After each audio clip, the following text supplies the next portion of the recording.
은혜 받으실 말씀을 봉독해 드리겠습니다. 요한계시록 4장 9절부터 11절 말씀과 5장 1절부터 5절까지의 말씀입니다. 그 생물들이 영광과 존귀와 감사를 보좌에 앉으사 세세토록 사시는 이에게 돌릴 때에 24장로들이 보좌에 앉으신 이 앞에 엎드려 세세토록 사시는 이에게 경배하고 자기의 면류관을 보좌 앞에 던지며 가로되 우리 주 하나님이여 영광과 존귀와 능력을 받으시는 것이 합당하오니 주께서 만물을 지으신지라 만물이 주의 뜻대로 있었고 또 주의 지으심을 받았나이다 하더라. 내가 봄에 보좌에 앉으신 이의 오른손에 책이 있으니 안팎으로 썼고 7 인으로 봉하였더라. 또 봄에 힘있는 천사가 큰 음성으로 외치기를 누가 책을 펴며 그 인을 떼기에 합당하냐 하니 하늘 위에나 땅 위에나 땅 아래에 능히 책을 펴거나 보거나 할 리가 없더라. 이 책을 펴거나 보거나 하기에 합당한 자가 보이지 않기로 내가 크게 울었더니 장로 중에 하나가 내게 말하되 울지 말라. 유대지파의 사자 다윗의 뿌리가 이기었으니 이 책과 그 7 인을 떼시리라 하더라.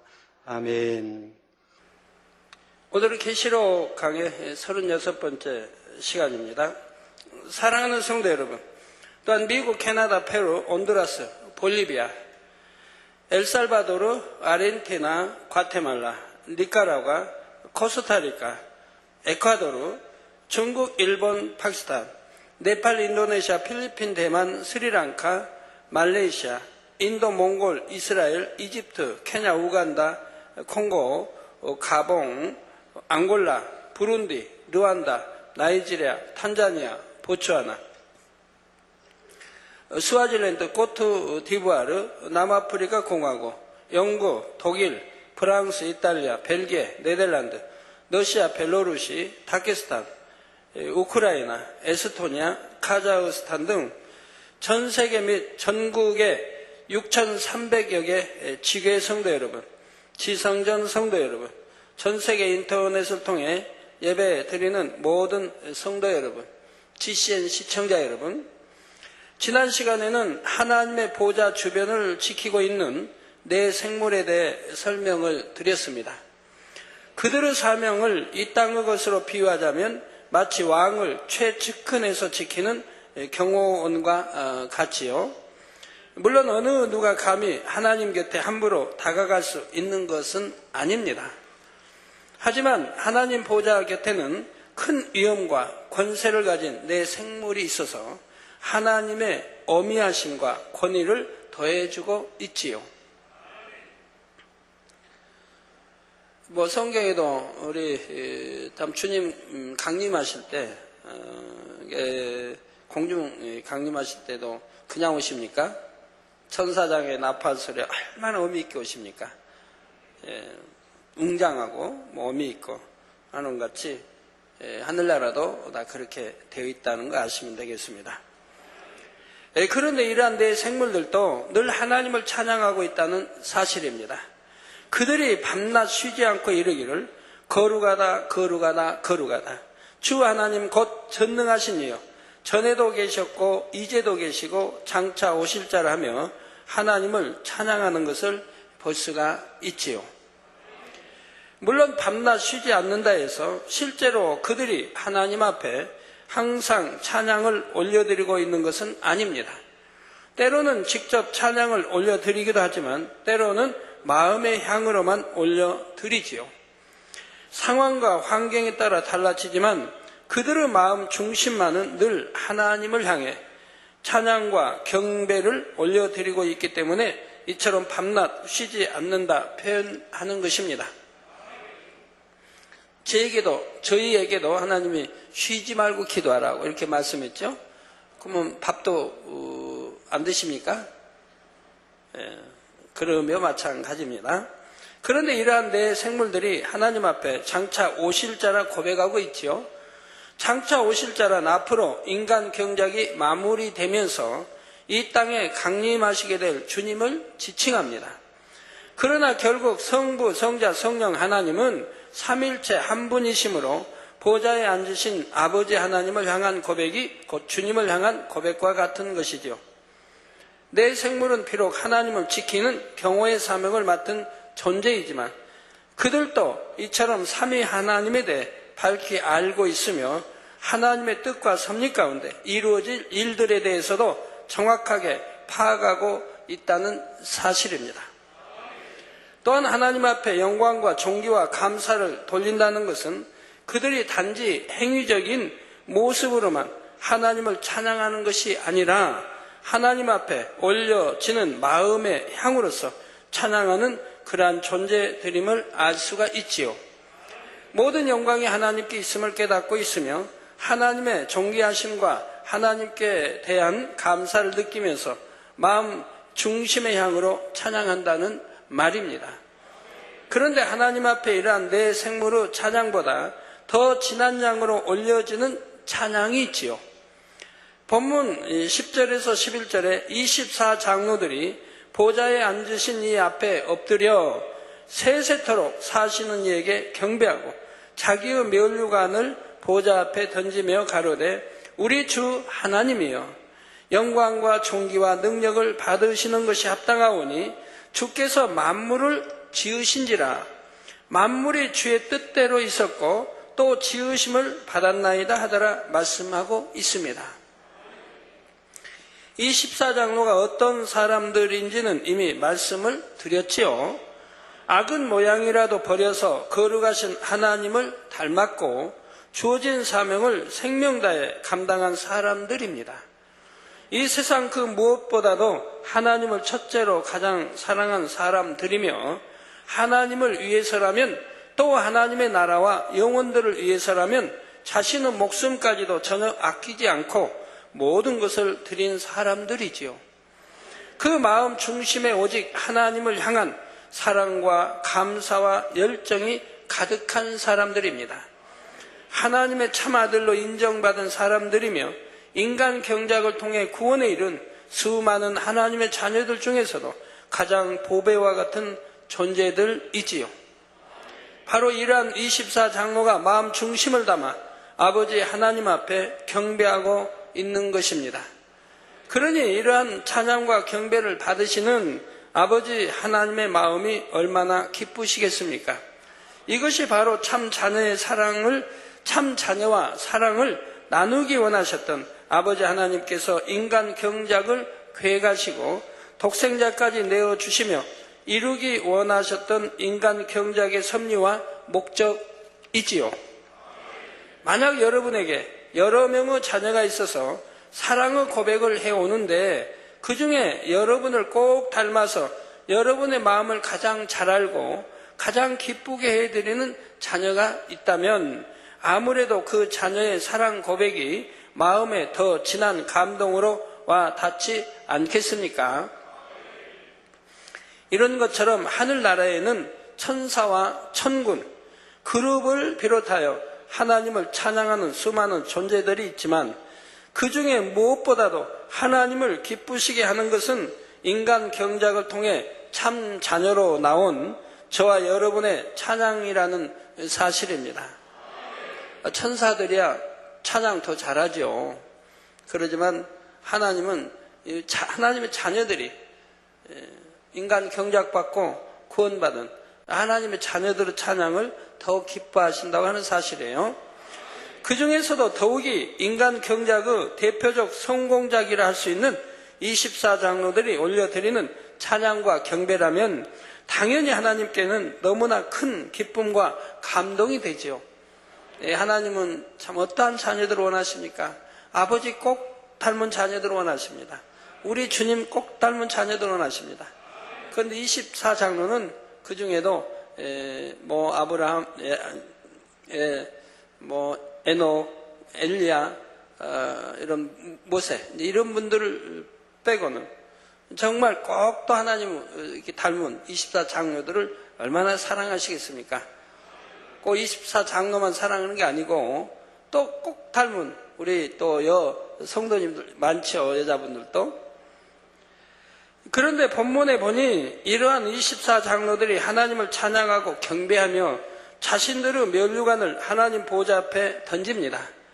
육적으로 볼 때도 윗사람 앞에서는 옷무새를 단정히 하고 몸가짐도 공손히 하는 것이 예의이지요. 그렇다면 24장로는 왜 하나님 앞에 이처럼 자신들의 면류관을 던진 것일까요? 설령 면류관을 하나님 앞에 드린다 해도 공손히 벗어서 올려드리면 될 것을 왜 이렇게 던진다고 표현한 것이겠습니까?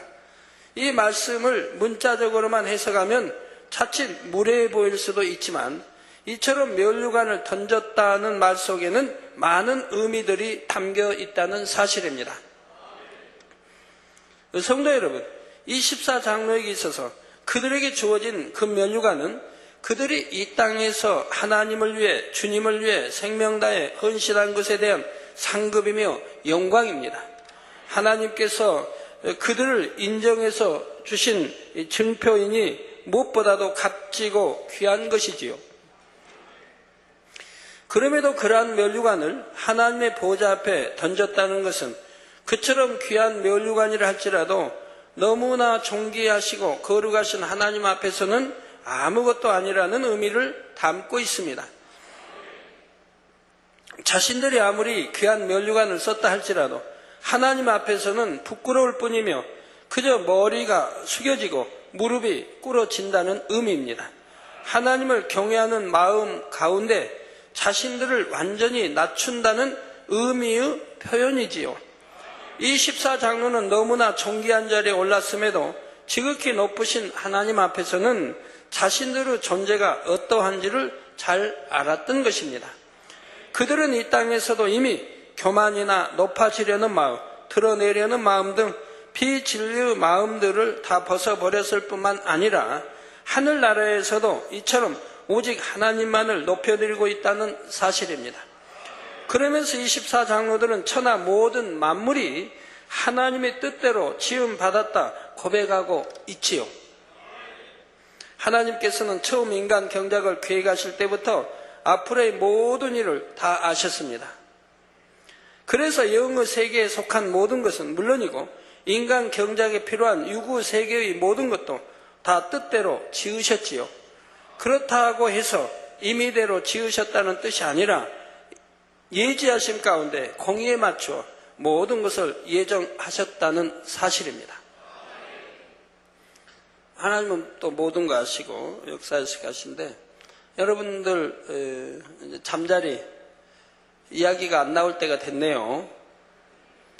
이제 제가 품으면 일시에 잠자리 사라진다고 했습니다. 그 많은 잠자리. 여러분 가정 일터, 지교회, 해외 지교회까지 해외 성도 있는 곳마다 금년에 수많은 잠자리 보내주셔서 모기 하나도 없게 해주셨는데 이거 어쩌고대 모기 하나도 없게 해주셨는데 모기뿐이 아니라 뭐 파리든 기타 모든 뭐 날아다니는 이런 거 일체 다 없게 해주셨는데 마음에 품으라 해서 제가 처음 품은 날이 8월 마지막 날입니다. 그러니까 어제 31일이죠. 그때까지 첫째 품었죠. 이게 합당한 날인데 또 하나 품기는 9월 둘째 주까지 품었죠. 그때는 이제 저희 가족 휴가니까 휴가 때 가서 좀 많이 잠자리 좀 저도 찍어가지고 성령님도 보여드릴 이런 마음이 있었거든요. 이건 내 개인의 뭐 유익인데 또 그때까지는 여튼 모기도 그렇고 근데 아무도 마음이 찜찜해요. 그때까지 너무 늦다. 7월 초부터 첫 주부터 나왔는데 그때까지 가면 너무 늦다 하는 이제 생각도 있었지만 하여튼 품고 또 하나 품는다면 추석 때까지 우리 성도님들 모기 안 물리게 이렇게 품었는데 그건 너무 길어서 뭐 품어지지가 않고 그래서 이제 이 둘 날 8월 마지막 날 8월 31일 또는 2월 둘째 주 이 둘중에 아버지 합당하신 대로 이렇게 역사해 주세요 했는데 마음에 오기는 8월 31일이었습니다. 8월 마지막 날까지. 그런데 여러분 어때요? 이번 주 또 지난주 잠자리 보신 분들은 교미하는 걸 늘 보셨을 겁니다. 많은 잠자리들이 교미하고 있는 걸 봤을 거예요. 날아다니면서 두 마리가 함께 해서 다니고 하는 걸 봤을 거예요. 그런 다음에 30일 날 많이 숫자가 줄은 걸 봤을 거예요. 그리고 어제 31일 날 여러분이 이제 눈에 보기 쉽지 않게 드문드문 있었던 거 봅니다. 이제 31일 날로 일시에다 그 많은 잠자리 때가 사라지고 말았습니다. 앞으로 여러분 다 못 보는 건 아니에요. 보는 거는 바로 여기도 잠자리 여름에 볼 수 있고 가을에 볼 수 있죠. 그런 잠자리만은 볼 수 있죠. 그러나 서울에서 이런 도시에서는 그런 잠자리 보기도 쉽지 않지요. 네, 그래서 서운하시지만 이제 잠자리가 일시에 다 사라졌다고 하는 것을 아시기 바라요. 모르고 또 뿅 하고 나타나세요 해봐야 이제 안 나타날 테니까요. 금년에는 7월, 8월 2달을 통해서 확실하게 하나님이 여러분에게 이렇게 보여주시지 않았습니까? 목이 일체 없게 해주셨고 허다못해 팔이든 날벌이든 일체 없게 2달 동안 역사를 해주셨습니다. 이제 큰 믿음이 되셨겠죠? 그래도 여러분 심한다 딴 말씀하면 이제 안 돼요. 작년 수련회 도 보셨고 날씨 기후도 보셨고 그리고 이제 잠자리도 이제는 사라져도 되잖아요. 왜? 이제 시원해졌으니까 창문 닫고 사시면 되잖아요. 이번 주 일요일, 월요일까지 더웠지만 이제 시원해졌으니까 이제 창문 안 열고 주무셔도 닫고 주무셔도 이제 괜찮지 않습니까? 그러니 이제 모기 걱정 안 해도 되지 않습니까? 예, 우리 하나님은 모든 것을 아시고 또 예정하셨고 그대로 진행해 가십니다. 정해놓은 거기에 맞추신 것이 아니라 모든 것을 아시고 거기에 맞게 정하셨다는 말이죠. 그래서 저에게도 날짜를 정하라고 말씀합니다. 네 마음에 가장 합당한 날짜를 정하라. 그때 잠자리 일시에 다 사라진다고 했는데 그 많은 잠자리. 여러분 가정마다 일터마다 지교회 교회마다 해외 지교회 해외 성도 그 많던 잠자리 일시에 사라져버리지 않습니까? 바로 이러한 뜻과 섭리에 따라 인간 경작 6,000년의 역사가 마무리되고 있습니다. 그 후에는 1,000년 동안 천년왕국이 있게 되고 이렇게 해서 7,000년이라는 완전수를 이루지요. 그리고 나면 천국이냐 지옥이냐의 심판과 이후에 영원한 삶만이 기다리고 있습니다. 그러므로 한치 오차도 없이 정확하게 아버지 하나님의 뜻과 섭리대로 세상의 모든 것이 진행되고 있는 것을 친히 목도하며 이 마지막 때를 살아가는 여러분은 더욱 깨어 근신하는 복된 신앙생활을 하시기 바랍니다. 그래서 여러분 중에도 많은 분들이 장차 하나님의 보좌 앞에 나아가 삼위 하나님을 찬양하고 경배하는 존귀한 위치에 이르실 수 있기를 주님의 이름으로 축원합니다. 사랑하는 성도 여러분, 본문 계시록 5장 1절에 내가 보매 보좌에 앉으신 이의 오른손에 책이 있으니 안팎으로 썼고 7인으로 봉하였더라 했습니다. 이제부터가 7년 환란의 서막을 여는 내용입니다. 하나님의 오른손에 안팎으로 쓰여진 책이 있는데 7인으로 봉해져 있다 했지요. 오른손에는 능력과 강한 힘, 그리고 중요성과 보장하심, 정확한 질서 등의 의미가 담겨 있습니다. 그러므로 하나님께서 오른손에 책을 가지셨다는 것은 그 내용이 그만큼 중요하면서도 하나님의 능력과 보장하심 가운데 반드시 이루어지게 된다는 의미입니다. 또한 정확한 질서에 따라 이제 때가 이르렀으므로 그 책을 열어 일을 이루어야 할 시점이 다 되었다는 의미가 담겨 있지요. 그렇다면 그 책이란 무슨 책이며 그 책의 안팎에는 어떤 내용이 기록된 것일까요? 한마디로 그 책은 아버지 하나님께서 이제 마지막 때 행하실 일들을 기록해 놓은 책입니다. 아버지 하나님께서는 이미 섭리 가운데 마지막 때가 되면 어떠한 일들이 일어나며 어떤 절차와 사건들을 통해 모든 일들을 이루어 가실지를 이처럼 미리 책에 다 기록해 놓으셨지요. 이는 다시 말해 하나님께서는 모든 일을 임의대로 하시는 것이 아니라 정확한 섭리와 계획 가운데 이루어 가신다는 사실을 말해줍니다. 마지막 때의 일들에 대해서도 아무도 모르게 비밀리에 진행하시는 것이 아니라 하나님께서는 이미 성경에 어떠한 일들이 있을지를 기록해 놓으심으로 그것을 대비하여 준비케 하신 것을 볼 수가 있지요. 지금 바로 사도 요한에게 이러한 마지막 때의 일들에 대해 알려주시고자 이미 오래전부터 기록하여 예비해 두셨던 마지막 때에 관한 내용이 담긴 책을 보여주고 계시다는 사실입니다. 더욱이 책의 안팎으로 쓰여졌다는 것은 이제 기한이 차서 때가 임박했음을 의미하지요. 봉인된 이 책을 펴게 되면 그때부터 7년 환란의 서막이 본격적으로 시작되는 것입니다. 그런데 하나님께서는 이 책을 7인으로 봉해 놓으셨지요. 7은 완전수로서 이는 곧 아버지 하나님의 이름으로 온전히 인쳐졌음을 의미합니다.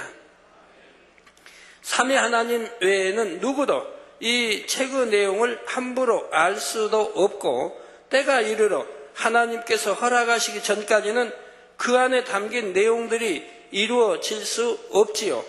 이는 다시 말해 7년 환란의 모든 것도 결국은 하나님의 주관하심 아래 있음을 말해줍니다. 하나님께서 때가 되어 허락하셔서 봉인을 떼어야만 비로소 7년 환란이 시작되며 그 과정도 결국은 하나님의 섭리와 계획대로 진행이 된다는 말이지요.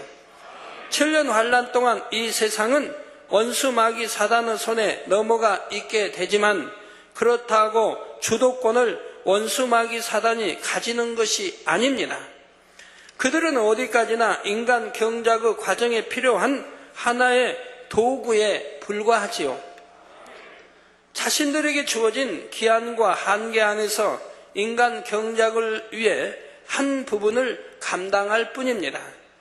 7년 환란 동안 그들이 아무리 권세를 잡는다 해도 결국은 하나님의 뜻과 섭리에 따라 14만 4천 명의 전도자들이 나오고 두 증인도 나오며 천년 왕국과 백보자 대심판에 이르는 모든 과정이 한치 오차도 없이 이루어진다는 사실입니다. 저희 교회만 해도 그렇지 않습니까? 25년 전부터 주신 많은 앞으로 되어질 쭉 일들이 정령이 한치 오차 없이 이루어 가심을 볼 수가 있지 않습니까? 하나님 말씀을 받아 기록한 딸 분들은 또 잘합니다. 말씀 주시면 지나면 그 주신 말씀 그대로 오차 없이 진행이 되어지고 있다 이 말입니다. 또 나라에 관한 것도 세계사에 관한 것도 또 나라의 앞으로 어떻게 되어질 것도 저라면 얼마나 밝게 알고 있겠습니까? 단에서 못할 말도 많이 있는 것이고 할 말도 있지만 못할 말도 참 많이 있는 것이죠. 그러나 때를 따라 또 토요일 성도님들 보면 제가 때를 따라 분야 알려드리기도 하고요.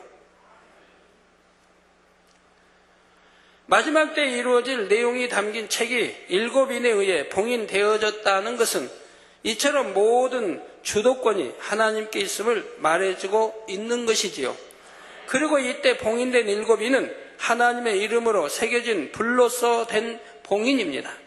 그 하나하나를 뗄 때마다 봉인이 사라지면서 그 안에 기록된 내용들이 펼쳐져 보이게 되지요. 그렇다면 이 봉인은 언제 누구에 의해서 떼어지게 되는 것일까요? 그 때란 오직 하나님만이 아십니다. 마태복음 24장 36절에 그러나 그 날과 그 때는 아무도 모르나니 하늘의 천사들도 아들도 모르고 오직 아버지만 아시느니라 했지요. 하지만 그 때가 이제 다 되었다는 것은 성경에 기록된 말씀들을 통해 알 수가 있습니다. 하나님께서 그날과 그 때에 대해 정확하게 언제다 하고 기록해 놓지는 않으셨지만 언제쯤이 그때가 되는지는 성경 곳곳의 기록들을 통해 알 수 있게 하셨지요. 6천년 인간 경작의 역사 가운데 이제 봉인을 뗄 마지막 순간이 얼마 남지 않았다는 사실입니다. 그런데 때가 되었다고 해서 아무나 이 봉인을 뗄 수 있는 것은 아니지요. 봉인을 떼기에 합당한 자격을 갖춘 누군가가 있어야 하는 것입니다. 여러분 6천년이라고 하니까 6천년이 지났는데, 지금 2000년인가 6천년이 지났는데 이렇게 생각하실 분들이 있겠지만 6천년의 역사는 정확한 것은 아닙니다. 6천년이 틀리다는 게 6천년 정확하게 오시는데 우리 역사, 우리 이 세계사의 역사가 그 초기 그 역사가 정확하지를 않다 이 말입니다. 우리나라 역사도 마찬가지 아닙니까? 지금부터 한 2000년 전에 우리나라 역사들이 정확합니까? 정확하지 않지요. 너무 많이 다르죠. 저는 요즘에 참 대조영 다 못 봤습니다만 대조영 또 연개서문 이제 다 봤네요. 끝난 지가 한참 됐나 봐요. 이제 다 봤고 대조영 지금 보고 있는데 정말 슬퍼요. 그래도 우리나라의 그 유명한 방송사들인데 어떻게 내용이 그렇게 다를 수가 있습니까?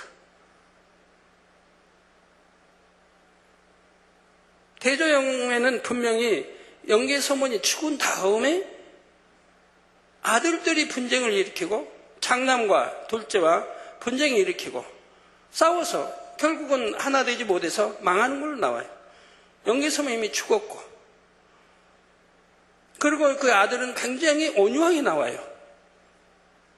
그런데 연개서문을 보면 연개서문이 살았을 때 고구려가 망하는 거예요. 살아있을 때.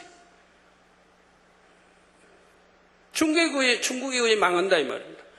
그리고 연개서문이 그 아버지가 살아있는데 아들들이 싸운다 이 말이에요. 그 둘째 아들이 굉장히 포악하게 나온다 이 말이에요. 첫째 아들 온유하게 나오고 아버지가 살아있는 데서 반역을 일으키고 형제가 싸우고 그리고 둘째 아들이 자기 아버지 그 권세를 받는다 이 말이에요.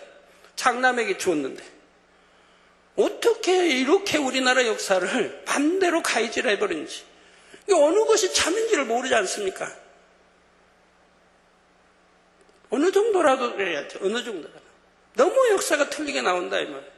그럼 어느 걸 믿어야 되냐 이 말이에요.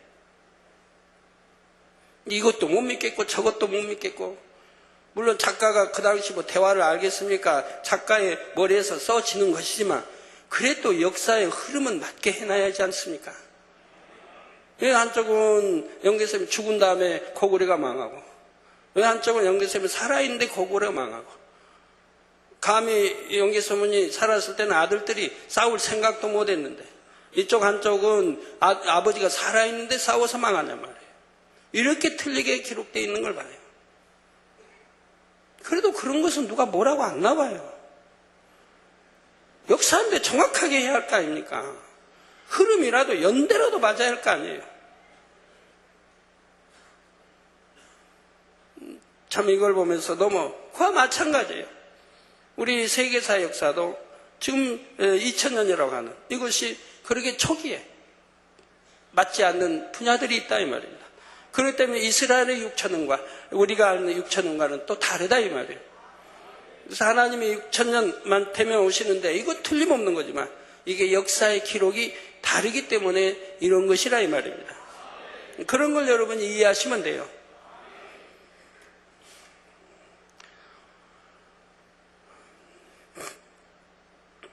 우리나라 역사도 초기 고구려 백제 신라도 그 초기 때 역사도 그거 맞는 게 아니에요.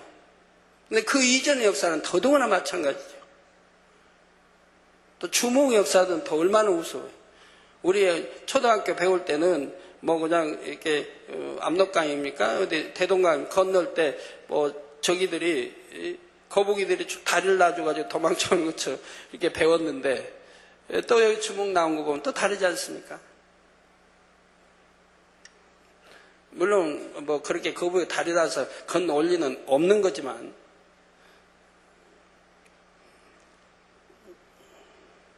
모른다 이 말이에요, 역사를.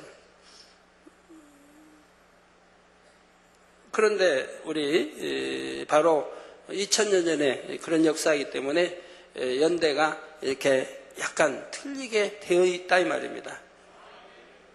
그거 아시면 여러분 돼요. 하나님이 6천년 경작, 6천 마치고 오셔. 이건 틀림없는 거예요. 그때가 가까워지고 있다 이 말입니다. 예, 그래서 봉인을 떼기 합당한 자격을 갖춘 누군가가 있어야 하는 것입니다. 2절에 또 봄에 힘있는 천사가 큰 음성으로 외치기를 누가 책을 펴며 그 인을 떼게 합당하냐 하니, 여기서 우리는 다시 한번 이 책의 중요성에 대해 알 수가 있습니다. 지금 힘센 천사가 나오고 있는데 그는 바로 이 책을 지키고 있는 천사이기도 하지요. 천사들 사이에도 권세와 능력 등의 차이가 있어서 힘센 천사도 있고 높은 지위를 가진 천사도 있으며 이 땅의 장관에 비유할 수 있는 천사장도 있습니다. 그리고 권세나 힘, 능력에 따라 주어지는 사명도 다 차이가 있지요. 그런데 지금 7인으로 봉인된 책을 지키는 천사는 힘센 천사라 말씀하고 있는 것입니다. 이 책이 중요한 책이기 때문에 하나님께서는 그만큼 큰 힘과 권세와 능력을 가진 천사로 하여금 지키게 하신 것이지요. 하지만 이 천사도 책을 지키는 사명을 가졌을 뿐 그 인봉을 뗄 만한 권한은 결코 없습니다. 그래서 그도 누가 책을 펴며 그 인을 떼게 합당하냐 하며 인을 떼게 합당한 존재를 찾고 있지요.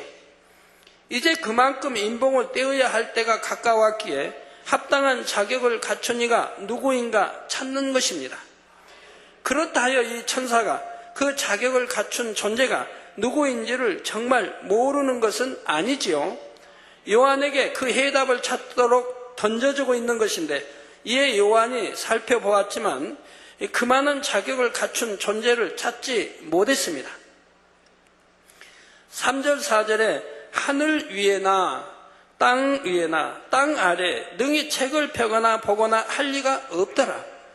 이 책을 펴거나 보거나 하기에 합당한 자가 보이지 않기로 내가 크게 울었더니 말씀하고 있지요.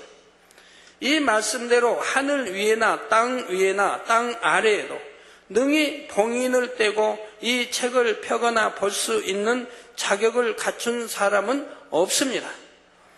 그러나 오직 한 분이 계시지요. 바로 예수 그리스도 우리 주님이십니다. 그렇다면 왜 주님만이 그 자격을 갖춘 분이실까요? 성도 여러분, 구원은 오직 예수 그리스도 우리 주님으로 말미암습니다. 천하 인간의 구원을 얻을 만한 다른 이름을 우리에게 주신 일이 없지요. 예수 그리스도로 말미암아 구원의 길이 열렸고 장차 인간 경작이 마쳐질 때에도 부활의 첫 열매가 되신 주님을 따라 구원받은 모든 사람들도 부활의 열매로 나오는 것입니다. 그런데 바로 이 책의 인봉을 떼는 순간에 주님의 공중 재림과 함께 실질적인 인간 경작이 마쳐지게 되지요. 그러므로 인봉을 뗀다는 것은 인간 경작의 마무리를 짓는다는 의미이며 예수 그리스도로 말미암아 얻게 된 구원의 열매들을 거두게 되는 순간이라는 사실입니다. 그러니 이러한 중요한 순간을 여는 인봉을 과연 누가 떼어야 마땅하겠습니까? 바로 우리의 구세주 되시는 주님이시지요. 물론 이러한 열매들을 온전히 거두기까지는 주님 이후로 이 땅에 오신 또 다른 보혜사 성령님의 역할이 참으로 컸습니다. 성령님께서는 온전한 구원의 완성과 함께 많은 영혼들을 새 예루살렘으로 인도하는 너무나 중요한 사역을 감당하셨지요. 예수 그리스도로 말미암아 구원의 길에 들어섰다 해도 보혜사 성령님의 도우심이 없었다면 그들 중에 과연 얼마나 온전한 열매로 맺혀지겠습니까? 또한 진리의 영이신 성령님의 인도하심이 아니라면 새 예루살렘이라는 목표점에 이룰 수 있는 영혼도 극히 적을 수밖에 없지요. 이 밖에도 예수 그리스도로 말미암아 하나님의 자녀된 영혼들을 천국에 이르게 하는 순간까지 보혜사 성령님께서 감당하시는 역할은 너무나도 많다는 사실입니다. 하지만 이 땅에서 이러한 성령님의 사역도 재림의 주님이 오심과 동시에 맞춰집니다. 그러므로 결국 임봉된 책의인을 떼어서 7년 환란과 7년 혼인잔치 그리고 이후에 천년 왕국으로 이어지는 마지막의 모든 일들을 열어가는 권한은 바로 예수 그리스도 우리 주님에게 있다는 사실입니다. 아버지 하나님께서는 섭리 가운데 이것을 집행하는 권한을 주님에게 주신 것이지요. 그러나 사도 요한도 이때까지는 아직 이러한 섭리에 대해서 몰랐습니다. 사도 요한은 당연히 구세주 되시는 예수 그리스도에 대해 알고 믿었지만 인간 경작의 마지막을 마무리하기 위해 이 중요한 책의 인봉을 뗄 자격을 갖춘 분이 누구인지에 대해서는 아직 깨닫지를 못했지요. 그래서 내가 크게 울었더니 했던 것입니다. 하지만 사도 요한이 지금 하나님의 섭리를 전혀 깨닫지 못해서 낙심 가운데 이처럼 크게 울었던 것만은 아닙니다. 사도 요한은 지금의 분위기에 압도되어 있었지요. 이 책의 인봉을 떼는 것이 너무나 중요하다는 것은 요한도 충분히 느끼며 깨닫고 있습니다. 그런데 힘센 천사가 이 책의 인봉을 뗄 자가 누구인가 물을 때 순간 합당한 자격을 갖춘 사람을 찾으려니 보이지가 않는 것이었지요. 이때 사도 요한이 인간 경작의 시작부터 지금까지 이 땅에 있었던 수많은 사람들을 순간적으로 떠올려 보았지만 그 중에 누구도 합당한 사람을 찾을 수가 없었습니다. 하늘 위에 없다는 것은 이미 구원받은 영혼들 중에 합당한 자격을 갖춘 사람을 찾았지만 없다는 뜻이죠. 그런다고 천군 천사가 또 합당하겠습니까? 또한 하늘 위에 있는 천사나 천군들 중에서도 합당한 자격을 갖춘 존재를 찾을 수 없다는 뜻이고요. 다음으로 땅 위에 없다는 것은 지금 아직까지 이 땅에서 경작받은 사람들 중에 합당한 사람을 찾아도 없다는 뜻입니다. 마지막으로 땅 아래에 없다는 것은 음부에 있는 영혼들 중에 찾아도 없다는 뜻이지요. 이처럼 하늘 위에도 땅 위에도 땅 아래에도 합당한 자격을 갖춘 존재를 찾을 수 없으니 이 순간 사도 요한이 얼마나 당황했겠습니까? 과연 누가 이 중요한 책의 인봉을 뗄까? 그러한 자격을 갖춘 존재가 있어야 하는데 이런 마음으로 인해 순간 낙심이 되는 것입니다. 바로 이러한 절박한 심정으로 인해 당시의 상황과 분위기 속에서 사도 요한은 이처럼 크게 울었던 것이지요. 사도 요한이 차분하게 묵상해 보았다면 이 책의 인봉을 뗄 자격을 갖춘 분이 누구이신가를 깨달을 수 있었겠지만 당시의 상황과 분위기 속에서는 그럴 여유가 없이 순간적으로 낙심과 절박함이 밀려왔고 그래서 크게 울 수밖에 없었다는 말입니다. 그런데 이때 24장로 중에 하나가 사도 요한에게 인봉을 뗄 자격을 갖춘 분이 누구인지를 알려주지요. 바로 예수 그리스도이심을 알려줍니다. 그러면서 예수님에 대해 유대 지파의 사자 다윗의 뿌리라 표현하고 있지요. 그렇다면 예수님을 왜 이렇게 표현한 것일까요? 그리고 사도 요한에게 지금 말하고 있는 24장로 중에 하나란 과연 누구일까요? 여기에 대해서는 다음 시간에 계속해서 살펴보도록 하겠습니다. 사랑하는 성도 여러분, 예수 그리스도 우리 주님이 아니었다면 우리는 장차 다가올 마지막 때를 어떻게 맞게 될까요? 결국은 모두가 극한 환난과 고통 가운데 살다가 마침내는 영원한 사망인 지옥으로 가겠지요. 그러나 우리의 구세주 되시는 예수님이 계셨기에 우리가 맞이하게 될 미래는 소망입니다. 주님의 재림과 함께 공중으로 들려 올라가서 주님과 더불어 7년간의 혼인잔치를 한 후 다시 이 땅에 내려와 왕노릇하며 천년왕국을 지내게 되지요. 그 후에는 상급 심판을 통해 영원히 주어질 처소와 상급과 영광을 받아 세세토록 천국에서 살아가게 됩니다. 그러니 우리가 장차 천국에 가게 되면 우리를 이 좋은 곳에 올 수 있도록 길을 열어주신 주님 앞에 영원토록 찬양과 경배와 감사를 올리게 되지요. 이 모든 일의 주관자 되시며 결국 우리에게 모든 것을 주신 아버지 하나님 앞에는 너무나 당연한 것이고요. 그런데 우리가 또 한 분 영원토록 찬양과 경배와 감사를 드릴 분이 있는데 바로 성령님이십니다. 장차 천국에 가서 이 땅의 일들을 하나하나 되돌아 보게 되면 우리의 삶 가운데 매 순간마다 성령님께서 얼마나 우리를 위해 진행을 다하셨는지를 알 수가 있지요. 진자리, 마른 자리 갈아 누이시는 부모의 심정으로 한시도 어린 자녀에게서 눈을 떼지 못하며 다친 곳은 싸매지고 아픈 자녀 곁을 뜬 눈으로 꼬박 세우시는 부모의 심정으로 이 밖에도 열거하자면 이루 헤아릴 수 없을 만큼 또한 사실 육의 부모와는 비교도 할 수 없을 만큼 더 진하고 변함없는 사랑과 인내와 정성으로 너무나 자상하고 세세하게 우리의 삶 가운데서 우리가 천국으로 가는 길을 인도해 주신 것입니다. 아까 매거진에 보니까 왜 하나님이 이렇게 나를 이렇게 만들었습니까? 간단히 말하면 이런 표현이 나오는데 언제 하나님이 그렇게 만들었나요? 하나님이 언제 팔을 잘리게 했나요? 본인이 실수로 그런 거지. 하나님은 상관없잖아요.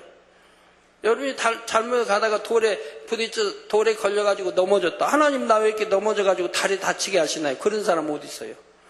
내가 실수해서 다친 거지. 계단에서 넘어지셔가지고 다쳤다는 분들 매주 그래도 뭐 두세 분씩 저에게 기도받으러 오지 않습니까? 그러면 제가 당부합니다. 왜 넘어지셔요? 넘어지시기는. 제발 조심하시면 되죠. 다리에 힘이 없어 어떤 분은 다리에 힘이 없어 그런데요. 나이가 들어서. 그래서 제가 걷는 방법을 계단 내려갈 때 방법을 알려드렸잖아요. 옆으로 내려가라고. 다리에 힘이 없으니까 꺾이면은 앞으로 쓰러져 다치잖아요.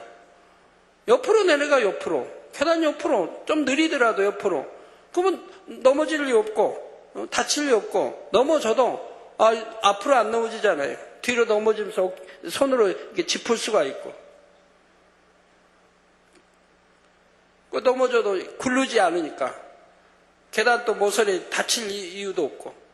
순종만 하셔도 되는데 그건 순종도 안 하시고 맨 계단에 넘어져서 계단에서 뭐 다치고 굴러서 뼈가 다치고 부러지고 했다고.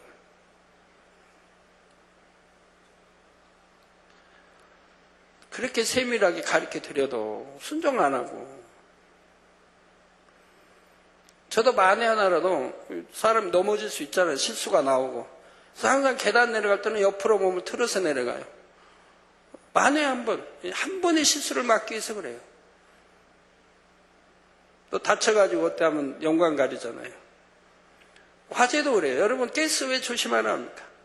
한 번의 실수가 화재를 일으키고 큰 일을 하기 때문에 항상 가스도 끄라고 하죠. 근데 여러분 가정에 가스불 잘 끄십니까? 잘 잠그세요? 대부분 보면 안 잠궈요. 분명히 둘 잠그게 돼 있는데 여기 잠그고 요거 끄고 요거만 꺼놓고 여기는 열어놓고 사는 분들 참 많아요. 만에 한 번의 실수를 위해서 잠그는 겁니다. 잠그라고 있는 거예요, 밸브가. 근데 대부분 사용하기 좋게 딱 열어놓고 요것만 켜고 이걸 사용해요.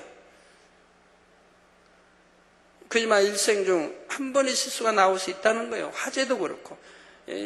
또 차도 그렇죠. 법규 지켜 잘 운전해야 하는데 나는 잘한다고 운전 잘한다고 하다가 실수가 나오지 않습니까? 그래서 항상 정도에 따라 이렇게 몰아야 되는데 너무 빨리 몰든가 뭐 하다가 실수가 나오고 오토바이도 그래요. 오토바이 타는 분들 자신 있죠 뭐. 자신 있게 싱싱하고 달리는데 한 번의 실수가 나온다 이 말이에요. 이 한 번의 실수가 다리가 부러지고 손이 부러지고 머리를 다치고 얼마나 해요? 그 한 번의 실수를 막자고 항상 조심해야 되는 거예요.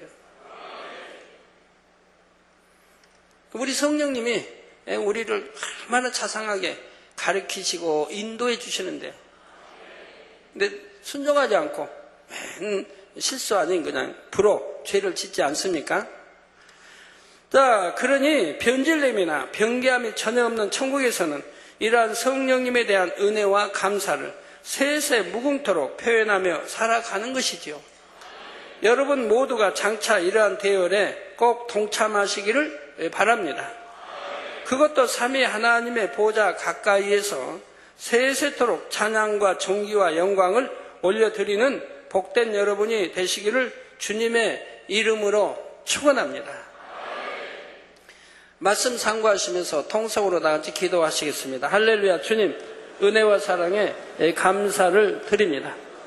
아버지, 오늘 또 들은 말씀이 믿음이 되고 생명이 되게 축복해 주옵소서. 아버지 감사합니다.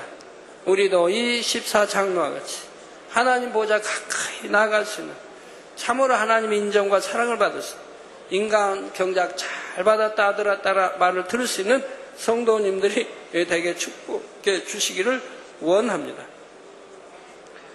아버지 감사합니다. 우리 주 예수 그리스도 이름으로 기도하옵나이다. 아멘. 환전 기도하겠습니다. 아픈 곳에 손 얹어주시고 연약한 곳에 손 얹어주시고 또 마음의 소원들 놓고 기도 받으시겠습니다. 아버지 하나님 친히 안수해 주옵소서. 능력 불어넣어 주시 원합니다.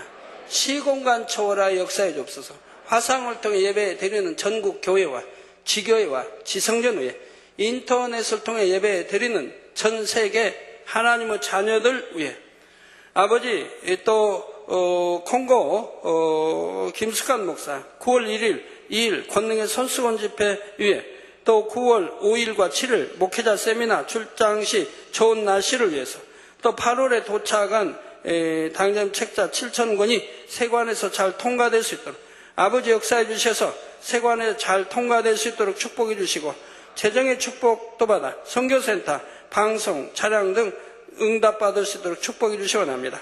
아버지 손수건 집회 많은 환자들 아버지 수만씩 항상 모이게 하시고 아버지 창조의 최상의 권능으로 다 치료받아 영광 돌리게 하시며 목회자 세미나도 많은 최종들 참여해서 좋은 날씨 속에 아버지 진행되게 도와주시 원합니다.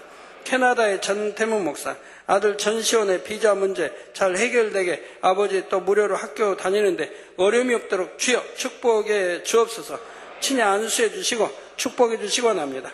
아버지 이재용 목사 라틴 아메리카 아르헨티나 우루과이 파라과이 브라질 콜롬비아 멕시코 일정 형통하게 도와주시 원합니다.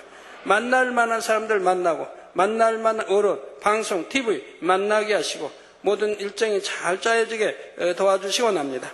형통하게 도와주옵소서. 아버지 카르멘 클린게르트 선교사 독일 9월에 있을 찬양 전도 행사를 통해 많은 영혼들이 구원받을 수 있도록 축복해 주시 원합니다. 미국 투보부 아버지 머리 등허리 오른쪽 옆구리 오른쪽 무릎에 암 치료해 주시 원합니다.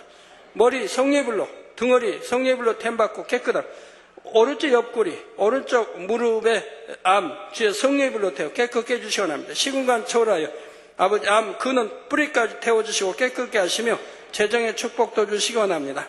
이태리의 디으돈 무케바 신장암 말기입니다. 이 시간에 성령의 태워 깨끗게 해주옵소서. 신장암 말기 성령의 불로 댐받고 깨끗함을 받으라 빛의 마라. 아버지 왕청 대응 아버지 치시링 역사해 주시 원합니다. 모든 죄의담을 헐고 기도 능력도 받고 성령의 충만함을 입을 수 있도록 신속히 성결될 수 있도록 축복해 주시고 교회를 책임진 일꾼으로서 교회를 잘 치료할 수 있도록 축복하시고 교회 일꾼들 더욱 큰 능력받아 사명 감당 잘하며 신속히 부응할 수 있도록 축복해 주시고 남편 류진, 딸 류흉사, 류엔 성령 충만한 신앙생활을 하며 영혼이 잘되고 강건할 수 있도록 축복해 주시옵나이다. 빛의 임하라. 조윈 심장병 성례별로 댐받고 깨끗함, 가슴이 아프고 어지럼증이 있습니다. 아버지 가슴 아픈 것도 깨끗하게, 어지럼증도 물러가라. 아버지 역사해 주시기 원합니다. 병원에서도 원인을 모른답니다. 친히 이 시간 안수해 주시고 깨끗하게 하여 주옵소서. 아버지 이 영혼들 시공간초를 안수해 주시고 기도에 응답해 주시기 원합니다. 아버지 감사합니다. 오늘 은사 집회에도 2부에도 함께 하시고 은사 집회에도 함께 해 주옵소서. 빛의 임하라. 예수 그리스도의 이름으로 기도합나이다. 아멘.